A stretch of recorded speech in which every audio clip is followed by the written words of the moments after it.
2절부터 13절까지 말씀 통해서 성화, 우리의 순종과 하나님의 역사라는 제목으로 말씀 함께 나눕니다.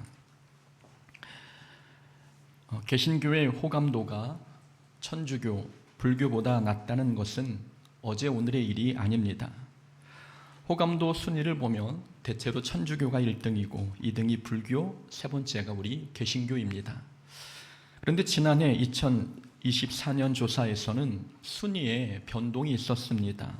불교가 1위를 차지했고 천주교가 2위, 그리고 개신교는 여전히 3등이었습니다. 예상을 벗어나지 않는 결과였기에 특별히 놀라울 것도 없었습니다. 하지만 주중에 깜짝 놀랄 만한 영상 하나를 보게 되었습니다. 배우자 종교 선호도 1위가 기독교라는 제목의 영상이었습니다. 만약 배우자가 종교를 가진다면 어떤 종교를 믿는 사람이 좋겠느냐는 그런 질문을 묻는 조사였습니다. 거기에서 기독교가 1위를 차지했다는 것입니다. 너무나 반가운 소식이라 얼른 내용을 확인했습니다. 그런데 설문에 제시된 후보군을 보니 이슬람교, 힌두교, 신천지, 통일교, 대순진리회, 그리고 기독교, 이런 후보군이었습니다. 후보군을 보니 결코 좋아할 만한 결과가 아니었습니다. 기독교가 다른 정상적인 종교들과의 비교 속에서 1위를 한 것이 아니라 이단이나 사이비 혹은 한국 사회에서 생소한 종교들과의 비교 속에서 1위라는 것을 한 것이니 누가 봐도 기독교를 조롱하기 위해 제작한 영상이었습니다. 개신교 인구는 다른 종교에 비해 많지만 호감도 순위는 늘 낮은 편입니다. 개신교의 신뢰도가 낮은 이유를 살펴보면 지나친 전도, 부패, 차별과 혐오 발언, 그리고 독선과 비합리성 등이었습니다. 전도가 오히려 개신교의 호감도를 떨어뜨렸다는 것은 그 전도가 삶으로 보여주는 방식이 아니라 강압적이고 부담을 주는 포교 방식이었다는 것을 알 수 있습니다. 안타깝게도 세상 사람들 눈에 비친 개신교는 강압, 부패, 차별, 독선, 비합리성, 이런 단어와 어울리는 종교였습니다. 이상하게도 개신교는 원래 카톨릭의 종교적 타락, 도덕적 타락에 맞서 싸움에 태동한 종교입니다. 교회의 부패와 권력 남용에 저항하며 성경으로 돌아가기 위해, 그리고 복음의 본질을 회복하기 위해 개신교가 출발했는데, 그렇다면 개신교는 더 도덕적이고 모든 사람들에게 본이 되어야 하지 않습니까? 그런데 아이러니하게도 오늘날의 개신교는 오히려 지탄의 대상이 되고 있습니다. 그 이유를 교리적인 문제에서 찾는다면 교회가 성화 교리에 비중을 두지 않았기 때문입니다. 교회가 칭의 교리만 강조하고 성화 교리를 소홀히 여겼기에 그리스도인들에게 믿음은 있는데 믿음에 걸맞는 삶은 나타나지 않았습니다. 믿음과 삶의 괴리에서 오는 불일치가 세상 사람들에게는 거부감으로 다가오게 된 것입니다.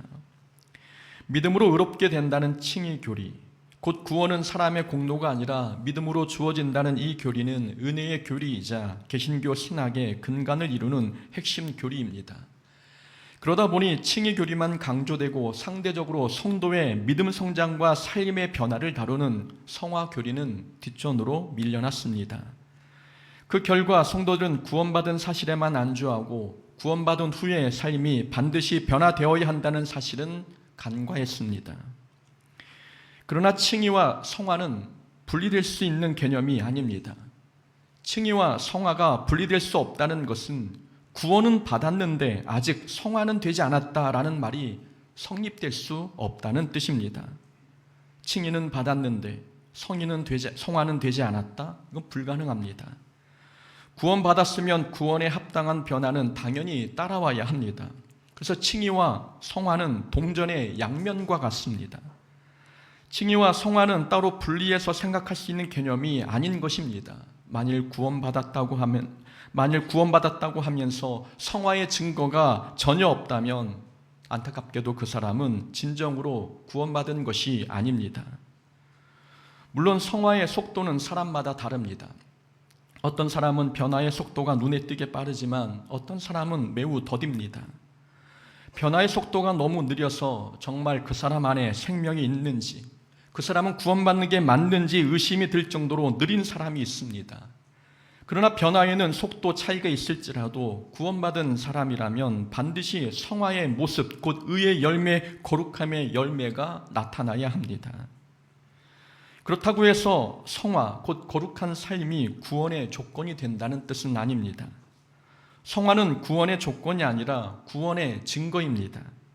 구원받았다고 모든 것이 끝난 것이 아니라 구원받았으면 구원받은 증거가 구원받은 증거로서 믿음이 성장해 가야 하고 삶이 거룩함으로 변화되어야 합니다. 개인적으로 저는 지금 이 시대는 칭의보다 성화 교리를 더 강조해야 할 때라고 생각합니다. 종교개혁 이후 500년이 넘는 세월 동안 교회가 칭의 교리만 강조하다 보니 성도들이 변화와 성장, 곧 성화의 문제를 가볍게 여기게 되었습니다. 구원과 성장은 불가분의 관계인데 사람들은 믿음으로 구원받으면 그걸로 충분한 것처럼 더 이상 발전하고 성장하려고 하지 않습니다. 그러다 보니 앞에서 언급했던 것처럼 개신교에 대한 호감도는 좋아지지 않고 있습니다. 바울은 믿음으로 의롭다 하심을 받았으면 두렵고 떨림으로 구원을 이루라고 가르쳤습니다. 두렵고 떨림으로 구원을 이루라는 말은 구원은 받았지만 거기에 멈추지 말고 자신이 구원받았다는 사실을 성화의 삶으로 증명하고 드러내라는 뜻입니다. 바울은 칭의만 강조한 것이 아니라 성화도 강조했습니다. 한마디로 바울은 칭의와 성화를 구원의 한 세트로 보았습니다.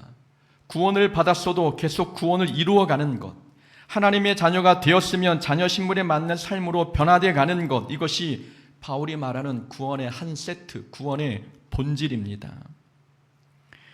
구원받은 사람은 반드시 성화되어야 한다고 말하면 어떤 사람은 우리가 절대적으로 완전한 존재, 거룩과 순결에 있어서 흠이 없는 완벽한 존재가 되어야 한다고 생각합니다. 그러나 그렇지 않습니다. 우리가 온전함을 향해 끊임없이 나아가긴 해야 하지만 이 땅에서는 완전한 성화를 이룰 수는 없습니다.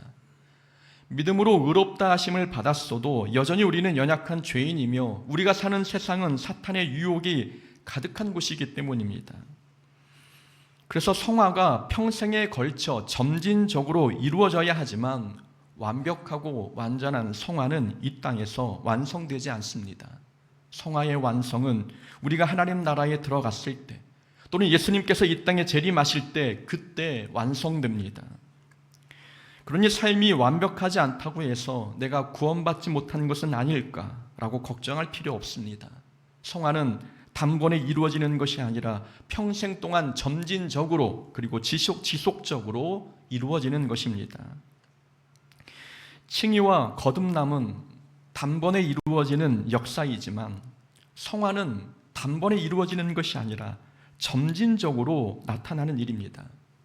그러므로 지금 나의 삶이 완벽하지 않다고 해서 구원받지 못한 것처럼 불안해할 필요가 없습니다. 우리의 신앙이 어제보다 오늘이 더 낫고 작년보다 올해가 더 성장했다면 우리는 성화의 과정 속에 있는 것입니다.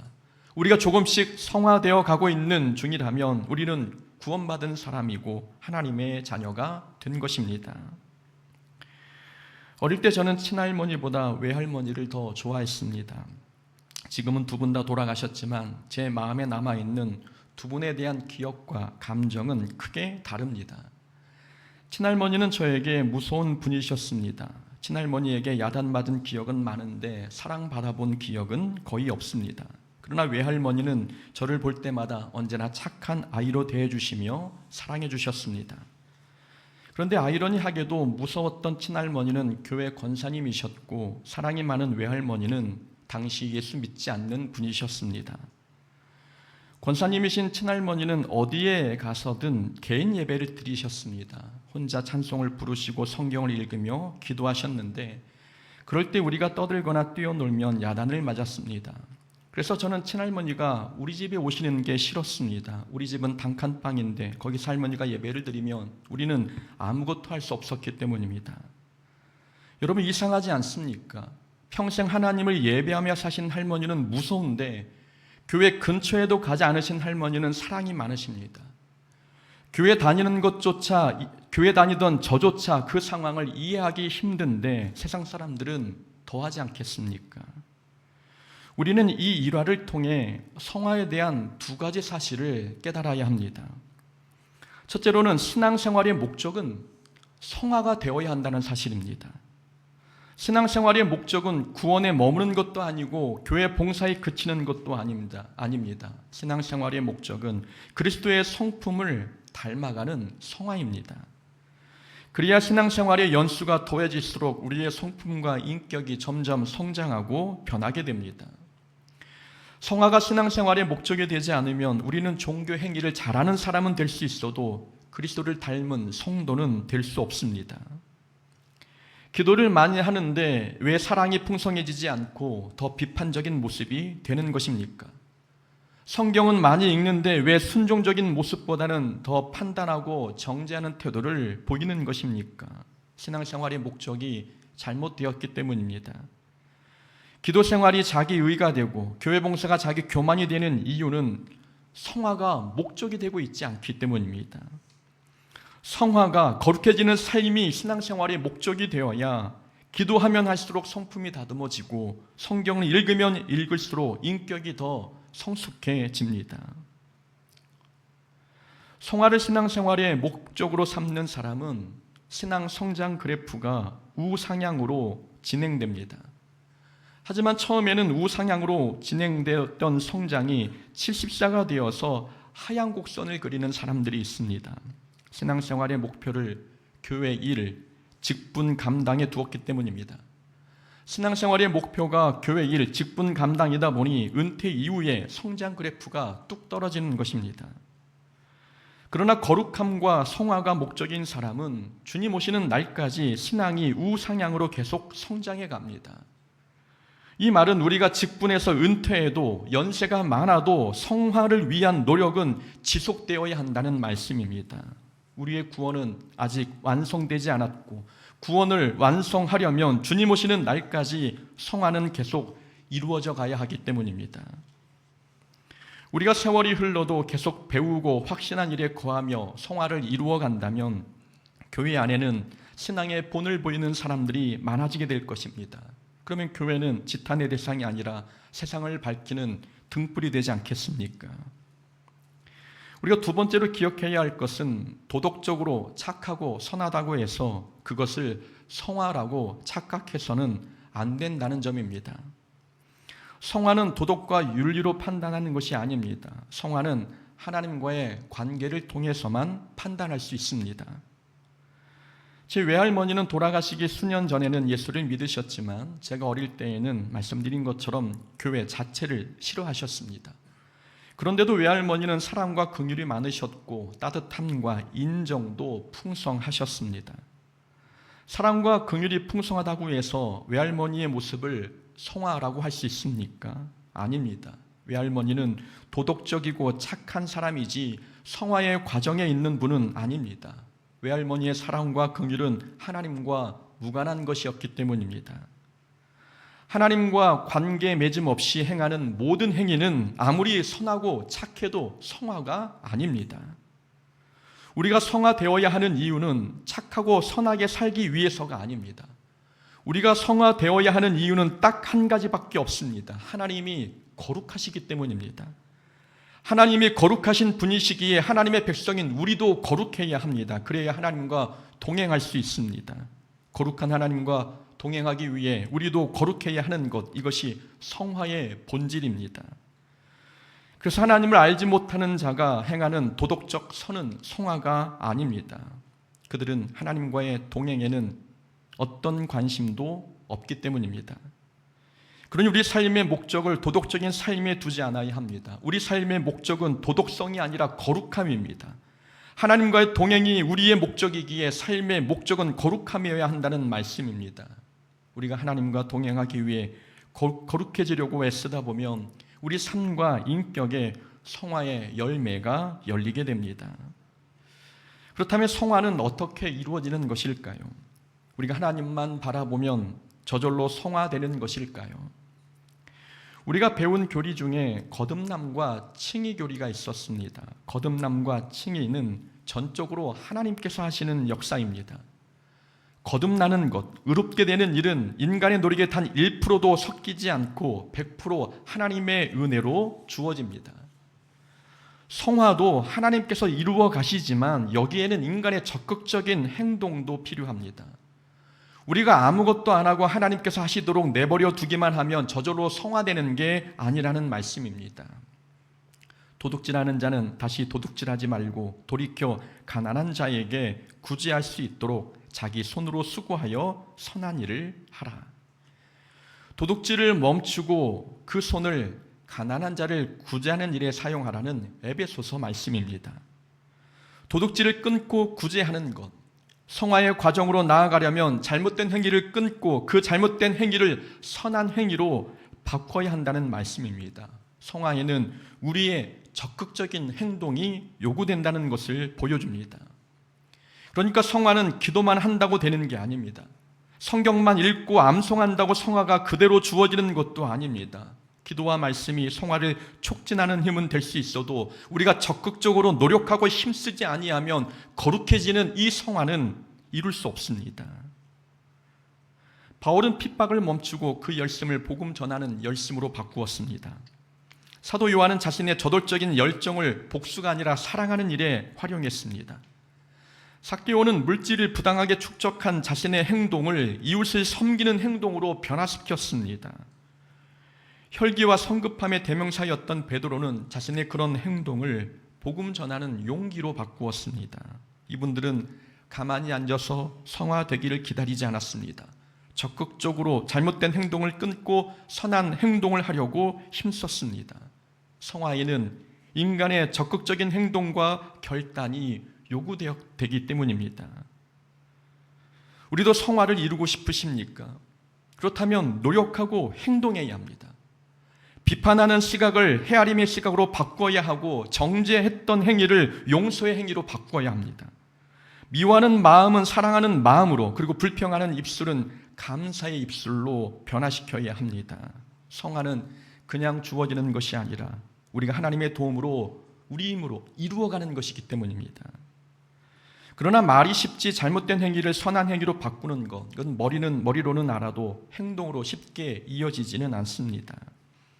그래서 하나님께서는 두 가지 방법을 통해 우리가 성화를 이루어갈 수 있도록 도우십니다. 하나는 시련을 주시는 걸 통해서 이루어가시고, 또 하나는 순종의 상황에 부딪히게 하시는 방법을 통해 성화를 이루어가십니다. 하나님께서는 시련을 통해 우리의 성화를 이루어가십니다. 시련은 견디기 힘들고 어렵지만 시련은 나쁜 습관을 끊어내기에 가장 적합한 환경입니다. 아브라함의 성화 과정을 한번 생각해 보십시오. 아브라함의 처음 모습은 믿음의 조상이라는 이름과는 달리 인격과 성품 면에서 많이 부족했습니다. 아브라함은 자기 목숨을 부지하기 위해 아내를 누이로 속이는 겁쟁이이자 비겁한 사람이었고 우유부단하며 성급한 사람이었습니다. 어제 새벽에 설교한 내용처럼 아브라함은 인생 초기에는 약속의 말씀이 아니라 상황과 형편을 따라 사는 사람이었습니다. 그랬던 아브라함이 시간이 지나면서 믿음의 조상답게 인격과 행동 면에서 달라졌습니다. 아브라함이 이삭을 제물로 바치는 상황에서는 하나님을 신뢰하는 모습과 하나님의 계획을 기다리는 모습을 보여주었습니다.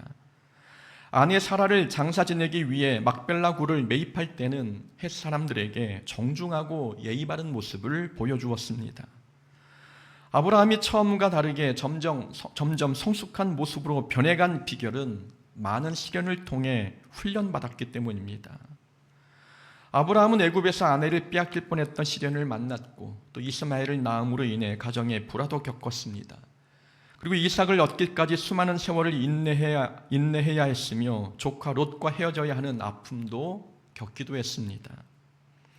아브라함은 이렇게 떠남의 시련, 기다림의 시련, 가정의 갈등, 전쟁의 위험, 잃을 뻔했던 아내, 자식을 바치라는 시험, 수많은 시련을 통해 믿음과 인격이 다듬어졌습니다. 아브라함에게 시련은 나쁜 습관을 끊고 믿음의 행동을 갖추게 하는 좋은 기회였습니다. 시련의 목적은 고통을 주는 데 있지 않고 우리를 성화시키는 데 있습니다. 곧 시련은 우리를 성화시켜 나가는 데 있어서 매우 중요한 역할을 하는 도구입니다. 그러니 시련을 만나면 낙심하지 말고 오히려 기뻐해야 합니다. 시련은 우리를 시험 들게 하는 환경이 아니라 하나님께서 우리의 모난 부분을 깎고 다듬고 성장시키기 위해 보내주신 기회이기 때문입니다. 하나님은 시련을 통해 우리를 성화시켜 나가십니다. 하나님께서 성화를 위해 사용하시는 두 번째 방법은 우리를 순종해야 하는 상황 속에 반복해서 두신다는 것입니다. 성화를 이루는 데에는 시련도 강력한 도구이지만 시련 못지않게 순종의 자리에 자주 서게 하는 것도 좋은 방법입니다. 순종의 자리에 서게 되면 우리는 갈등하게 됩니다. 순종하려면 내려놓아야 할 것도 생기고 양보하고 헌신해야 하는 것도 많아지기 때문입니다. 그런 갈등의 상황 속에서 자기 생각과 고집을 내려놓고 하나님의 뜻을 받아들이는 자가 순종할 수 있습니다. 그래서 순종을 잘하는 사람은 더 빨리 성장합니다. 순종할수록 옛 자아를 내려놓는 일이 많아지고 성령의 인도하심을 따르는 일이 많아지니 성장할 수밖에 없는 것입니다. 그래서 하나님께서는 우리를 순종의 상황에 자주 세우십니다. 순종은 우리의 들음의 신앙이 행함의 신앙으로 변화시켜 나가는 좋은 기회가 되기 때문입니다. 이스라엘 백성은 광야 40년 동안 순종을 훈련받았습니다. 구름기둥과 불기둥을 보며 행진해야 하는 순종, 마실 물과 양식을 얻기 위해 감당해야 하는 순종, 전쟁에서 이기기 위해 해야 하는 순종, 순종이 아니면 광야를 안전하게 통과할 수 없었습니다. 하나님께서 광야 40년 동안 순종을 훈련시킨 이유는 가나안 땅에 걸맞는 모습으로 성장하도록 하기 위함입니다. 애굽의 노예 모습에서 벗어나 천국 백성다운 모습으로 성장하는 데에는 순종만큼 좋은 훈련 방법이 없기에 40년의 세월 동안 순종을 훈련시키셨습니다. 그래서 우리가 성장하고 변하려면 순종을 거부하지 않아야 합니다. 하나님께서 우리의 성화를 위해 우리를 순종의 상황에 계속 몰아가시는데 거기서 우리가 순종을 거부해버린다면 우리는 성장의 기회를 잃어버리게 됩니다. 순종은 우리의 잘못된 행동과 성품을 갈아엎는 작업입니다. 부정적인 생각을 지우고 하기 싫은 마음을 제거하며 불순종에 익숙해 있던 우리 행동을 갈아엎을 때 그때 순종할 수 있게 되는 것입니다. 그러니까 순종을 자주 하게 되면 우리의 생각, 우리 마음, 우리의 행동이 달라지게 되는 것입니다. 그래서 순종은 시련의 긍정적인 버전이라 할 수 있습니다. 시련이 어려움을 통해 우리를 변화시킨다면 순종은 믿음의 행동을 하게 함으로 인해 우리를 변화시킵니다. 그래서 순종을 통과할 때나 시련을 통과할 때나 모두 같은 결과를 얻습니다. 성숙의 결과, 성장의 결과를 얻게 되는 것이지요. 성화는 저절로 주어지는 것이 아니라 순종의 횟수를 늘려갈 때 그때 성화가 조금씩 이루어지는 것입니다. 그렇다면 성화되어가는 모습은 구체적으로 어떤 모습일까요? 우리는 무엇을 통해, 어떤 모습을 통해 우리가 성화되어 가고 있는 것을 검증할 수 있을까요? 우리는 두 가지의 변화를 통해 우리가 성화되어 가고 있다는 것을 알 수 있습니다.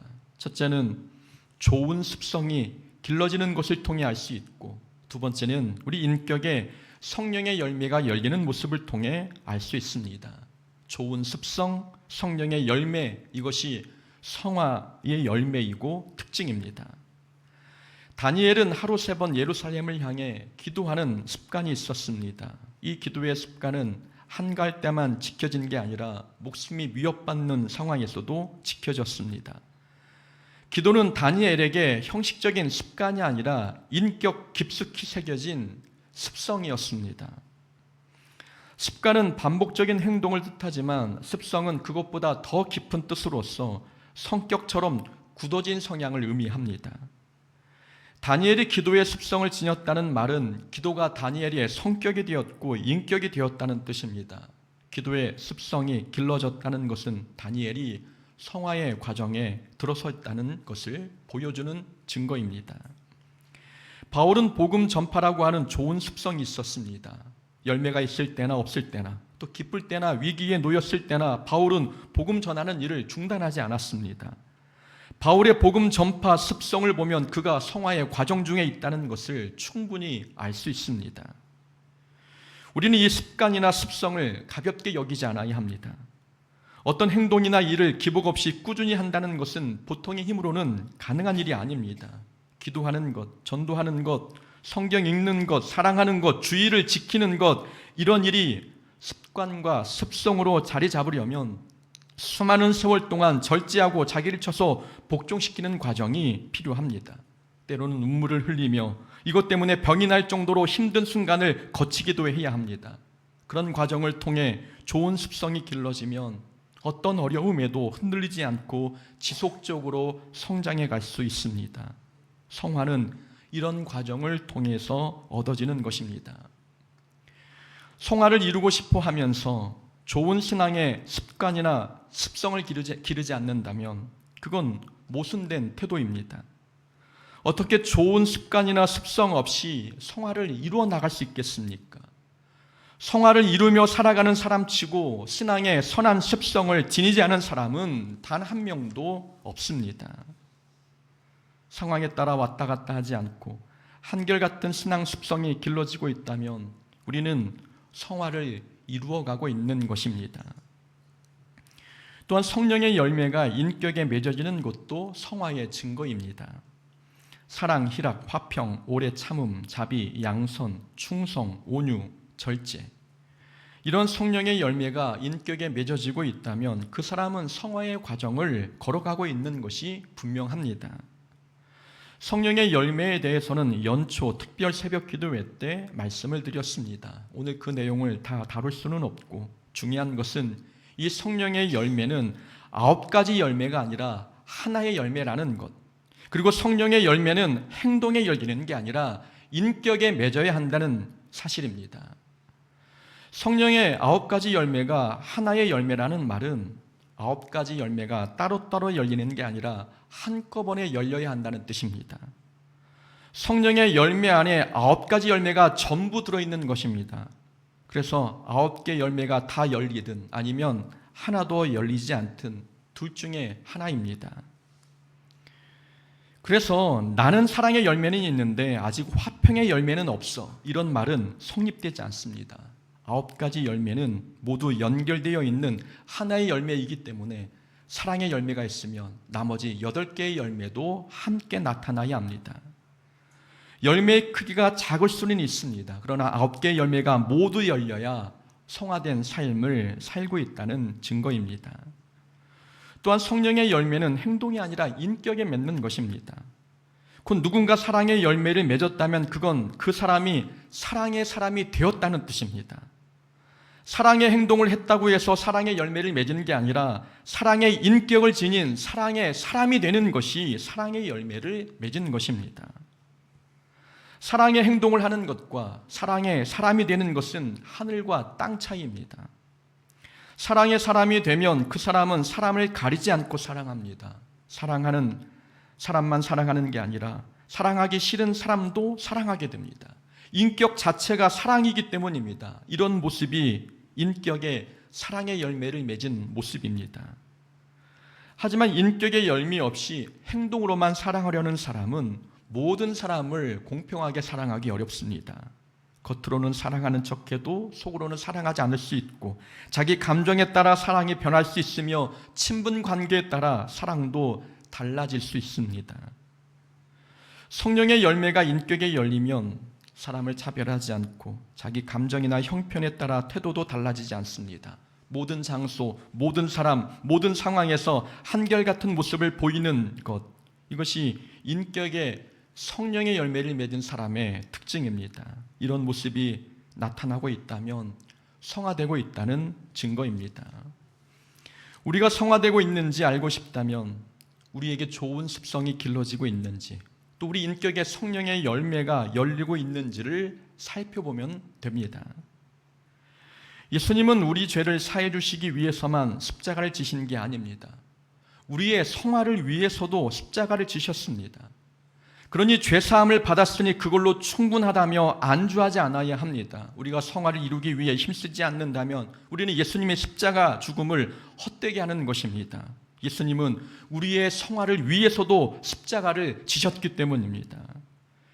그러니 이제부터 우리는 성화를 좀 더 무겁고 책임감 있게 받아들여야 합니다. 예수 믿고 하나님의 자녀가 되었으니 이제는 하나님의 자녀다운 모습으로 변화되어야 합니다. 우리가 부지런히 성화를 이루며 살아갈 때 우리의 착한 행실을 통해 세상 사람들이 하나님께 영광 올려드리게 될 것입니다. 부지런히 성화를 이루어감으로 삶을 통해 하나님을 보여주는 자가 되기를 주의 이름으로 축원합니다. 아멘.